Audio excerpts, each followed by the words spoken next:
আমি তো বাইরে পড়াশোনা করছি আল্লাহর রহমতে। বেসিক্যালি দ্য ওয়ার্ল্ডের প্রবলেম হচ্ছে লিডারশিপ প্রবলেম।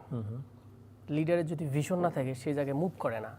এই স্টেশন যে প্রতিষ্ঠা করছে তার যদি ভিশন থাকে এটা বড় একটা স্টেশন হবে না, আদারওয়াইজ এটা মুভ করবে না। এটা একটা গতানুগতিক স্টাইলে, এটা ট্রেডিশনাল স্টাইলে যাবে।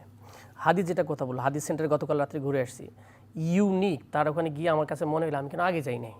মানে একটা ছেলের আন্তরিক এবং তার যে লিডারশিপ ক্যাপাসিটি, ছেলেগুলো জান প্রাণ দিয়ে কাজ করছে।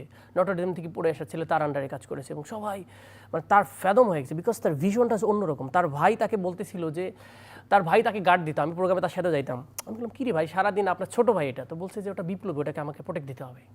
মানে আগে থেকে তার ফ্যামিলি জানে যে এটা একটা বিপ্লবী, এটা আমাকে এইটাকে পাগলটাকে সাপোর্ট দিতে হবে। না না, তাকে সাপোর্ট দিতে হবে, যা করুক করুক সাপোর্ট দিতে হবে আমার। মানে একটু অন্যরকম ভিশনারি ছিল। তাহলে আমি জানলাম leadership crisis, 2 number say crisis in mind.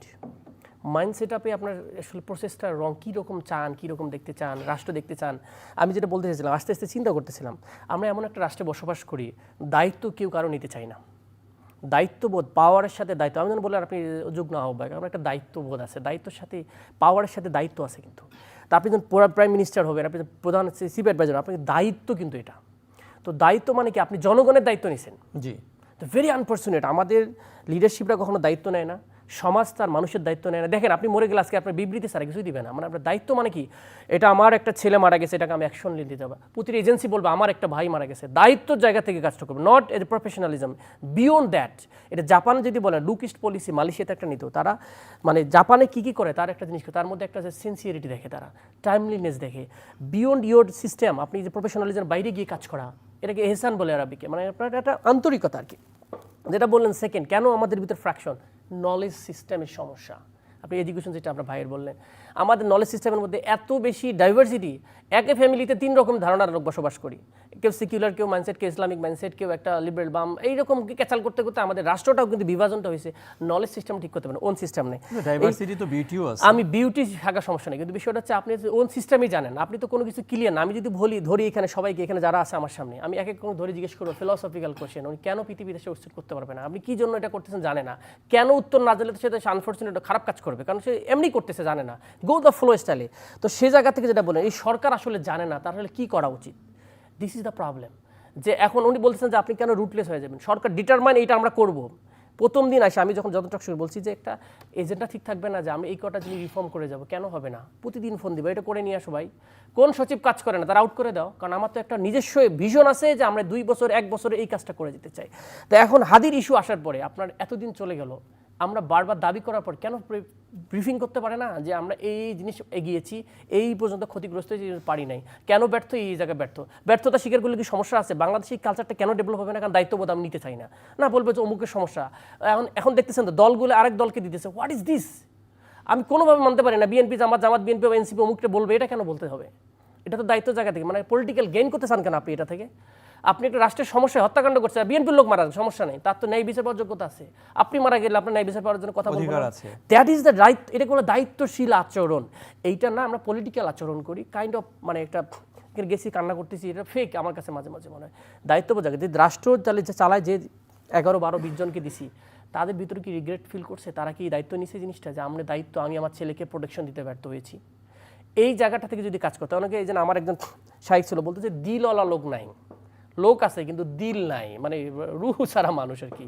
So এই জায়গাটা থেকে আমার কাছে মানে হোলিস্টিকলি গভর্নমেন্টের কোনো ফোকাস নাই, কোনো একটা এজেন্ডা আসলে কোনো রকম কীভাবে ব্যাকআপ দিবে, বিএনপি জামাত ডাকো, এনসিপিকে ডাকে কোনো রকম বুঝ দাও, আবার ঠান্ডা করো, আবার পরিবেশ একটা আসবে, এরকম করে করে মুভ করতেছে, মানে জোড়াতালি দিয়ে চলা। এক্স্যাক্টলি, মানে তাদের যে দায়িত্ববোধের জায়গা থেকে কাজ করার যেটা জায়গা, সেটা আমি মনে কমপ্লিটলি মিসিং।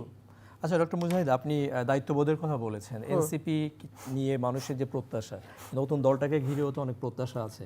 আপনারা যে 100+ আসনে প্রার্থী দিলেন, আপনি কি কোনো জায়গায় নির্বাচনের জন্য প্রতিদ্বন্দ্বিতা করছেন বা আমি কুড়িগ্রাম 2 আসনে কাজ করতেছি। আচ্ছা, আপনার আসনের সম্পর্কে একটু যদি বলেন, আপনার প্রস্তুতি, দায়িত্ববোধের জায়গাতে আপনি কিভাবে নিজেকে প্রস্তুত করেছেন? আমি আপনাকে একটা ক্লিয়ারলি বলি, আমাকে সবাই বলে তুমি জাতীয় নেতা হয় কেন কুড়িগ্রামের কথা বলো, কারণ আমি দেখেছি 63টা জেলা আগাইতে পারে, যদি কুড়িগ্রাম না আগায় তাহলে বাংলাদেশ পিছায় আছে।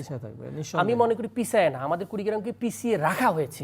কারণটা হলো কি, আমার এলাকার কোনো এমপি আমি কোনোদিনও অনেস্টলি বলতেছি সংসদে কথা বলতে শুনি নাই। আমার বয়স 35-এর মতো, আমি ক্লিয়ারলি খুব শুনি না যে কুড়িগ্রামের অমুক আমার এই সমস্যা আমার এলাকার মানুষের। তারা একবার কথা বলে 3 মাস সাসপেন্ড হয়ে যায়। আমার দুঃখের জায়গাটা হলো আমার এলাকার মানুষের কথাটা অ্যাটলিস্ট বলুক, যে দল থেকে হন আপনারা। এই এলাকার মানুষের 70% লোক বেকার, কর্ম করার যোগ্যতা আছে। 3 মাস বা 9 মাস ধরে আমরা গোসাই, আমাদের নদী ভেঙে 3 মাস পেশ, আমাদেরকে ত্রাণ দিতে যান। কেন ভাই আপনি ত্রাণ দিতে যাবেন আমার এলাকায়? আমাকে কর্মসংস্থান দেন। রাইট। আমার মতো হাজার হাজার যুবক আছে কর্মসংস্থান চায়। এইগুলো দেখে আমি আমার কাছে সকালে এসে বলে আমাকে এমন একটা পলিটিক্যাল কালচার নষ্ট করছে, সকালে এসে বেটির বিয়ের টাকা চায়, মানে বেটি বিয়ে দিবে টাকা লাগবে, ওষুধ খাবে টাকা লাগবে। এটা কি এমপির কাজ? এমপির কাছে বলবে যে এমন একটা কাজ করে যেন আমার ছেলেটা কাজ করে আমাকে চালাইতে পারে, আমার কাছে হাত পাততে না হয়। আমাদেরকে হাত পাতা শেখানো শুরু হয়েছে, ভাই আপনার এলাকায় তো কম্বল দিয়ে আসলাম। এটা কি আমার এলাকা কম্বল? ডিগনিটির কাজ? আপনার এলাকায় আমি ফ্যাক্টরি একটা বানাইলাম, 20টা লোক কাজ করে খাইতেছে, আমরা কাজ করতে চাই। তো এই এজেন্টটা নিয়ে আমি বলছি সবার আগে কুড়িগ্রাম স্লোগান নিয়েছি, এবং আমি গ্রামে গঞ্জে যেখানে গিয়েছি, আমি অনেস্টলি বলি আমি 3টা কাজে এখন পর্যন্ত করে মজা পেয়েছি। একটা হলো আমি একটা জায়গায় গিয়েছি আবাসন এলাকায়, এরা 300টা ফ্যামিলি থাকে, একটা বাঁশের 2টা আপনার কঞ্চি দিয়ে ওরা হেঁটে হেঁটে যায়, অনেক মহিলা মানুষ, সাঁকোটাও ভাঙা। আমি সাথে সাথে আমার বন্ধু বান্ধব সবাইকে ফোন দেওয়া শুরু করছি, ভাই কে কি পাস কিছু দে। আমরা প্রায় 70,000 টাকা কালেক্ট করছি, ওখানে লোকাল গভর্নমেন্টকে প্রেশার করে কিছু নিয়ে এই জিনিসটা করে দিয়েছি। এরকম আরো একটা জায়গায় করছে, আরো একটা ব্রিজ, এটা প্রায় 3টা স্কুলে প্রায় 9,000 স্টুডেন্ট, তারা যাইতে পারে না, শুধুমাত্র একটা ছোট বাঁশের 1-2 লাখ টাকা দিলে। এত বড় বড় নেতা ছিল, এত তো এমপি ছিল, এদের নিজের টাকা, কারণ এটা তো বড় ব্যবসায়ী। এই কাজগুলো দায়িত্ব নিয়ে যে মানুষের মিনিমাম চলাফেরার জায়গাটা এটাও করেন। আপনাকে সাধুবাদ জানাই এবং আপনার জন্য শুভকামনা।